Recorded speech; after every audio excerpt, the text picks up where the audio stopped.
Yay Networks. Welcome to another episode of Plastic Surgery Uncensored. I'm your host, Dr. Rady Rahban, and I have a great show for you today. It's about how to lose weight. That's right, the $64 trillion question. The question that everybody wants to know. There are millions, hundreds of millions of people that are trying to lose weight and can't seem to lose weight. And that's right, I have the secret. I know how to lose weight. The great part about it is it's no secret. None of the things I'm about to tell you, you don't already know.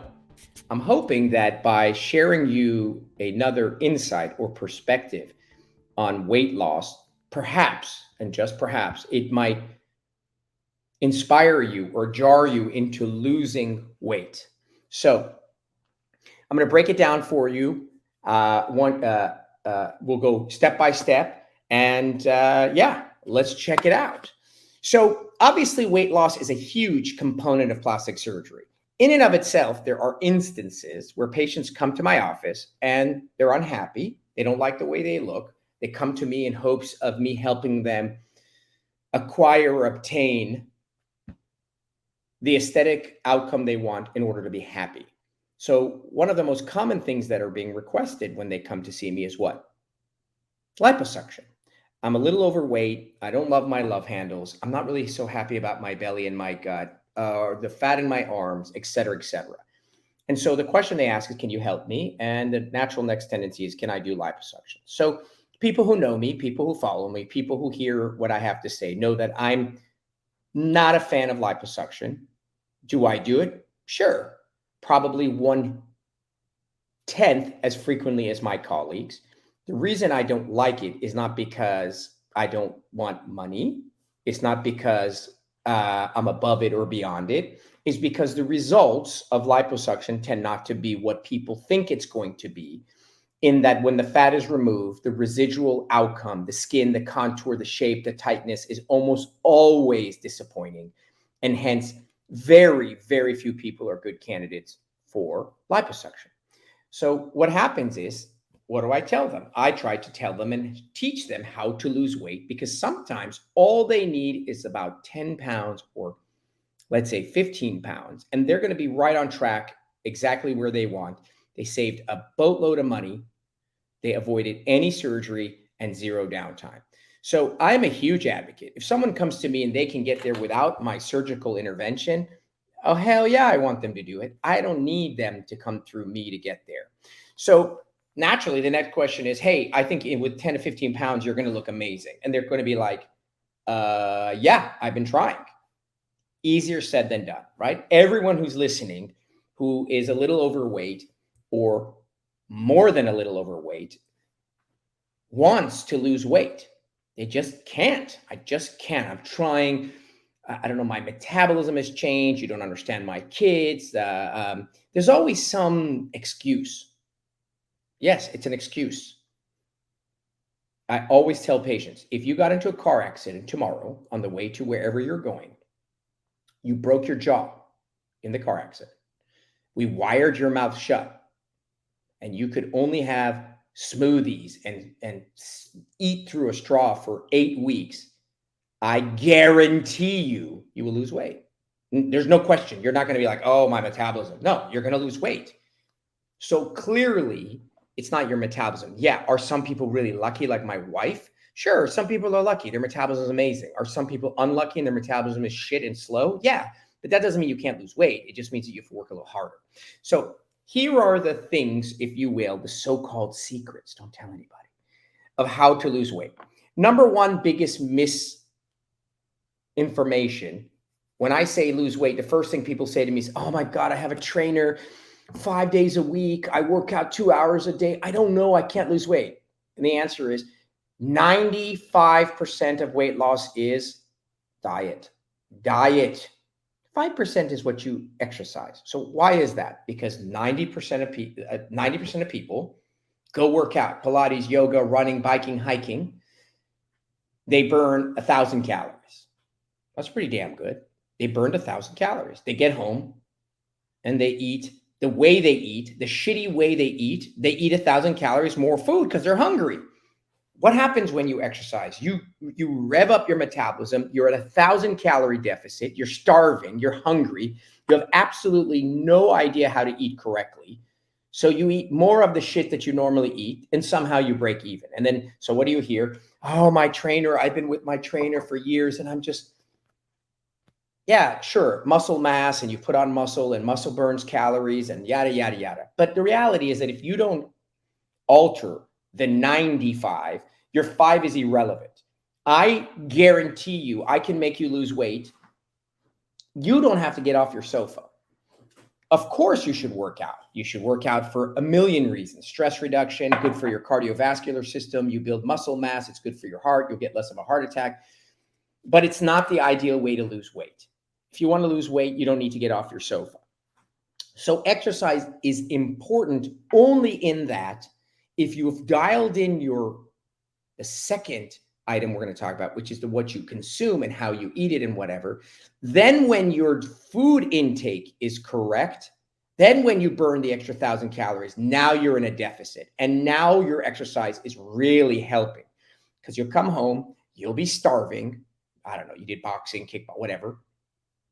And instead of reaching for whatever the hell you ate before, I don't care, you're going to have good food, solid food, food that's going to help replenish you, but not add a bunch of calories in. And then over the course of weeks, you're going to be in constant deficit, meaning losing weight, and it's going to all work itself out. So the real key, at least if you want to do it like, I don't know, 10 to 15 pounds, 20 pounds. I've had patients walk into my office who've lost 180 pounds through diet and exercise. Notice how I said diet and exercise. Literally, my entire weight they lost through diet and exercise. So I probably have taken care of easily 100 patients who've lost 200 pounds. So I know for a fact it's doable. All right. So what is the key to diet? What is it? So I've broken diet down into 3 items. It's what you eat, when you eat, how much you eat. What you eat, when you eat, how much you eat. So let's break this down. So what you eat is, do I eat chips or do I eat broccoli? So that's choice number 1. What the hell are you putting in your mouth? In other words, when I'm hungry, do I eat something high in nutritional value that will fill me up, low calorie, or do I eat something that's low in nutritional value, high in calorie, that doesn't fill me up? So first thing is what you eat. Everybody knows that, right? Everybody knows that, which is don't eat shitty food. Okay, that's no rocket science. So why is it that people can't do it? Well, number 1, they buy shitty food. If there is nothing in your pantry, it's just not there. You open it, you're starving. God, I want some chips. Me and my wife have a chip addiction. That's right, I admitted it. I have a chip addiction. If there's a bag of chips, I'm going to eat it. I don't care what it is, when it is, what. So how do we get over this? We don't buy chips. I mean, how we just don't buy it. It's just not in the house. I'm starving. I come downstairs. I open the pantry and there's no chips. So don't buy the goddamn bad food. And then when you're starving and your brain is not functioning and you're just desperate, you won't have anything to eat. And instead buy stuff that you know you don't want to eat, but when you're hungry, you're going to eat it. Like celery, carrots, quinoa, I don't know, almond butter. There's a million of these things. I'm not going to sit here and tell you because there's 8 billion websites that tell you these things. Just buy good food and don't buy shitty food. The other thing is meal prep. Have it ready. Have it ready. Just, I'm starving, and then it's ready. So the next thing is when you eat. So I'm going to eat, my calorie intake for the day, let's say, is 1,500 calories. That's it. That's what I'm supposed to consume based on whoever the hell made this thing up. So I'm going to eat 1,500 calories of potato chips or 1,500 calories of broccoli. Okay, I'm going to eat 1,500 calories of broccoli because I just told you that's what you need to do. So am I going to eat 1,500 calories of broccoli between the hours of 7 a.m. and 3 p.m.? Or am I going to eat 1,500 calories of broccoli from the hours of 6 p.m. and midnight? So when do I eat it? And there is a time to eat it and there's a time not to eat it. The later in the day that you eat, there are people who lose literally 50 pounds and the only thing they've done is stop eating after 6. That's it. That's it. You don't have to do anything. Eat the same crap you're eating, do everything you're doing, just stop after 6. Because it turns out that your metabolism is slowing down. It's the end of the day. You're getting lazy. You're about to go to bed. You're not burning a bunch of crap. You don't need the calories and it's just sitting there getting stored. But if you eat it early in the day, you're going to burn it off. That's doesn't a rocket scientist figure that out. So try to consume your food earlier in the day. That's why they tell you largest meal and breakfast, then a medium meal, and your dinner should be small. The reason that is you don't need it. You don't need the damn calories. What do we do in America? What do? I eat a tiny breakfast, which is coffee and a stupid whatever. I barely eat lunch, and then I chow down at dinner.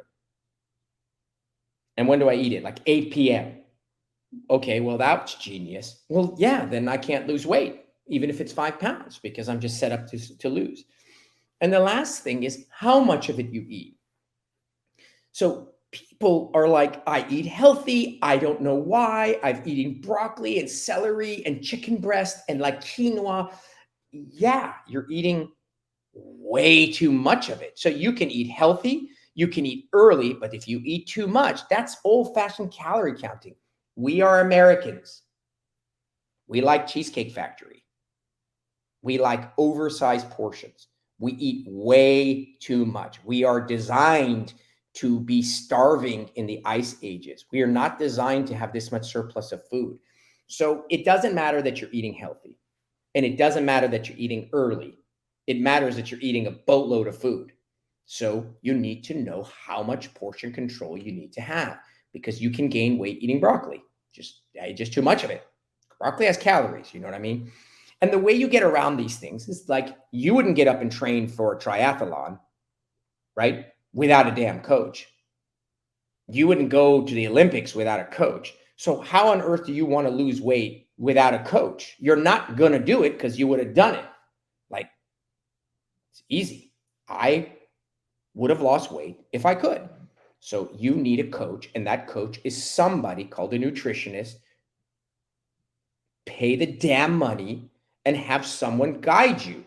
What do the nutritionists do for you? They hold you accountable. Do you understand what that means? That means when you get lazy and you just had a long day and you had a horrible day and someone yelled at you and you get home and you're an emotional eater, someone's going to call you the next day and be like, so what'd you eat? And you're like, well, so when you go to do that, you're like, oh shit, I don't want to tell her tomorrow. So they hold you accountable. They're going to give you a plan and they're going to guide you like a coach. Kobe Bryant was one of the world's greatest basketball players in the whole universe. He had a coach. If you don't want a nutritionist, go on a program. Weight Watchers, there's thousands of them. There are millions of success stories. What do Weight Watchers do for you? Exactly the 3 things I told you. What to eat, when to eat it, and how much to eat it. What to eat, when to eat, how much to eat. Weight Watchers will do the same thing. I don't want to go to Weight Watchers. I don't want to get a nutritionist. Then at the minimum, meal prep. Meal prep is so basic. Sunday, sit down, buy a bunch of Tupperware. This is a plug for my wife. Make sure they're glass. Don't buy plastic. And make Monday's lunch, breakfast, lunch, and dinner. Tuesday's breakfast, lunch, and dinner. Wednesday's breakfast, lunch, and dinner. And just mark them. This is how much I'm eating. No more. And this is what I'm eating. So that when, for example, I get out of the operating room, I don't care what's there. I'm going to eat it. Literally Dunkin' Donuts, I'm going to eat it because I'm starving and I have a very short window. So if I bring food, if I eat healthy, if I don't, I go next door to the pharmacy and grab a bag of chips. Of course, chips. Meal prep. Meal prep is how you're successful. That's why Weight Watchers and all these other places are successful. They tell you exactly what to do. Just follow these instructions. So it's really, really important that you recognize that there is no damn secret. Atkins, keto, intermittent fasting, you name it. They're all the same garbage. It just 6 of one, half a dozen the other. A million ways to skin a cat. They're all the same. They are basic fundamentally what you're eating, when you eat it, and how much. It just I don't know. For some reasons, Atkins worked for me. Oh, I have no idea, but for some reasons, I was on keto and it worked. Oh, for some reason, it doesn't matter. There's a reason why they all work, because you're cutting out one of these elements. So what it comes down to is that it's not about I don't know how. It's I don't have the willpower to do it. It's not you can say, oh, this is for rich people. Oh, I don't have the resources. Oh, I'm socioeconomically challenged. What does that have to do with anything? Broccoli is not more expensive than potato chips. This information is not hidden from the general population. It's in 3,444,000 Google searches. So it comes down to willpower, which, by the way, I am incredibly bad at when it comes to food as well, because I have my own challenges. It doesn't matter if you want to lose 5 pounds or 100 pounds. Everyone is struggling with this. This is a human nature. We live in a universe where food is everywhere. It's surplus. We're emotionally eating. And so, but we have the tools, and the tools are this map that I just told you. At any rate, so that is the so-called how to lose weight secrets, which are not a secret. We're going to take a quick break, and then we'll come back and we'll talk about the sort of assisted weight loss. I'm not generally a big fan of it, but maybe you need to take some dietary supplements that'll help you curb your appetite. And then there's the I just can't, in which case you need some type of bariatric surgery. It's okay. You need to do what you need to do. The fact of the matter is, living your life overweight, obese, morbidly obese, super obese is just a recipe for a disaster. So if for whatever reason you can't do it on your own with a coach, whatever, okay, plan B, okay, plan C. But the fact of the matter is we have to, as a nation, and we have to as a society, live healthier. It's not about skinny fat. No, that's not the terms. It's about when I'm overweight, my heart is struggling, and I have a 50,000 times higher rate of having a stroke and heart attack. Plain and simple. So let's take a quick break, and then we'll come back and we'll chat a little about these other modalities. All right, be right back with Plastic Surgery Uncensored.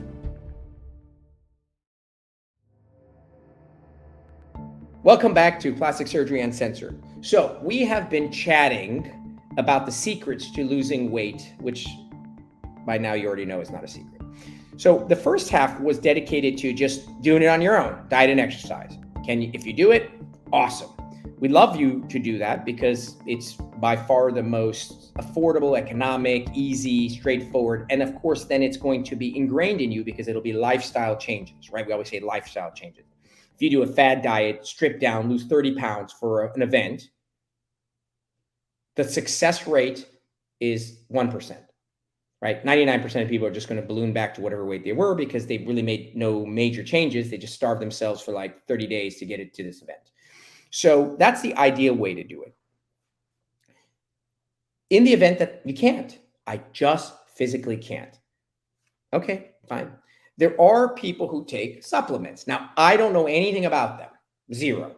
I'm not a fan of them because I think that they are basically manipulating your body to do something. But if you use them like training wheels, again, training wheels come off. You don't go riding around the park at the age of 17 with training wheels. They're there to help you get started. If you use these modalities that I'm going to discuss as training wheels to get to healthy lifestyle, eating right, fine, no problem. We call it a crutch. It's to get you there. So what are they? There's a lot of pills, and the pills are doing what? They're either stimulating your metabolism, meaning you're burning more calories, or they're appetite suppressants, killing your hunger. So there's only two ways this equation works. The beauty of weight is it's no more complicated than a checking account. It's what you put in and what you withdraw. That's it. I put in $1,000 into my bank account and I withdrew $1,500. So I'm negative $500. Same thing. I ate 1,000 calories. I worked out 1,500 calories, whether it's workout combined with your metabolism, and boom, I'm negative 500 calories. I'm burning it from my storage. I got to dig into my savings. Okay. So the pills historically, there was pills that were like fen-phen, and fen-phen was a huge fad. And I actually think these phentermine and other types of amphetamines and stimulants are still popular. Again, it's not what I prescribe. I know nothing about it. I know it's a huge business. They're like iterations and cousins of cocaine and methamphetamine, right? They're all kind of like, that's why 90s Coke addicts were all skinny, because you're not eating, you're burning a ton of calories. But in these pills, sometimes it helps people. So what they're doing is curtailing your appetite and burning more calories and revving up your metabolism. There's a new one, and I feel terribly bad that I don't know it, but there's some diabetic medication that a lot of people are taking. It's a medication for diabetes and insulin resistance, and it's become quite popular. Again, no idea what it's doing, no idea how it's working. All I know is it's, for some people, been incredibly successful and they've shed off a lot of weight. Now, will they be able to transition to a sustainable way of life such that in 3 years and 5 years and 7 years, they stayed at the healthier weight? Only God knows. But at least this tool exists and gets you started. And it's better to have gotten started and failed than to never start at all. So pills are one methodology that people are using, and there are all different kinds of them. But again, the two basic principles are stimulation and appetite suppression. The last, and may arguably be the most aggressive, but frankly necessary, is bariatric surgery. So bariatric surgery is a process in which a surgeon will go into your intestinal system, starting from your stomach down to your intestines, do something there that will then cause you to either malabsorb, you're not absorbing the calories. It's restrictive, meaning when you eat, you feel full. It is causing you to bypass certain areas. There are a lot of different kinds of bariatric surgeries, and bariatric surgeries has evolved, right? It started out with something called the gastric bypass, meaning you were bypassing segments of your intestines, which were absorbing the calories. And I think it's still being done on a much smaller scale in a much better way, but it really has been overtaken by other surgeries. Then there was a massive trend towards something called the lap band, right? It was all over the place, in which you put a little kind of a balloon around the neck of the stomach. And when you would eat, you'd be full. I mean, you couldn't eat, you barely could eat any food. It was like restrictive. The problem was that it later turned out to have a million issues. It was eroding and blah, blah, blah, blah, blah. So they did away with that. And if I'm not mistaken, right now, the most popular and most effective way, which is actually ironic because it was an original idea, is called a gastric sleeve, which is you go and you basically cut a segment of the stomach out. It's gone. And therefore, when you eat, you have a much smaller stomach and you're full almost immediately. And that's the new, most popular type of bariatric surgery. That bariatric surgery is being done, historically used to be in people that are really overweight. We used to go by BMI, their body mass index. And you'd have to be obese or super morbidly obese or what have you. Today, just like the lip lift or other surgeries that are being done very aggressively, it's being done in less heavy people. So let's say you're 5'5" and you weigh 175. Well, you're overweight, but you're not super obese, but it's being done. So that, again, is between the bariatric surgeons in the world. But again, I'm not going to pass judgment. I'm saying if it allows you to get going and on the right track, high five. What is the objective here? Why are we losing weight? We're losing weight because having excess weight creates strain on our physiology and then leads to early mortality and high level of morbidity and crappy, poor quality of life. Let's be sure we understand that. I don't care what you weigh. I'm just saying that when you are having a heart attack at 38, knee replacement at 40, or stroke at 47, there's a problem.